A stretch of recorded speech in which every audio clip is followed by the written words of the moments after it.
লাঠিঝাঁটা হাঁড়ির পর ভটভটি হাল তোলেন বসিরহাট লোকসভা বিজেপি প্রার্থী রেখা পাত্র।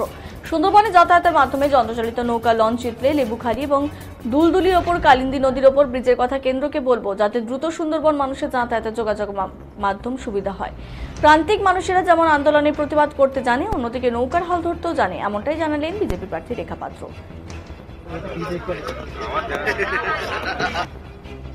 আমাদের সুন্দরবনের মানুষ এমন যা পারে না, এমন কোনো কাজ পারে না তা না।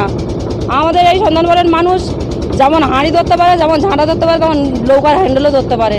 তবে একটা কথা কি বলুন তো, আমাদের এখন মনে হয় এই হ্যান্ডেল ছেড়ে মনে হয় নদী ব্রিজটা হওয়াটা খুব জরুরি। আজকে আমাদের জনগণের সাহায্যে আমরা এতটা আসতে পেরেছি। আর যদি দিল্লি অবধি যেতে পারি, তবে এটা দিল্লি অবধি আমরা তুলে ধরবো, যাতে আমাদের এই নদীপথে ব্রিজটা হয়। কেন হ্যান্ডেল ধরাটা মানুষের পক্ষে সম্ভব হচ্ছে না। মানুষ হ্যান্ডেল ধরবে না ইনকাম করবে না কোনটা করবে, ঠিক এ হয় না। ঠিক আছে।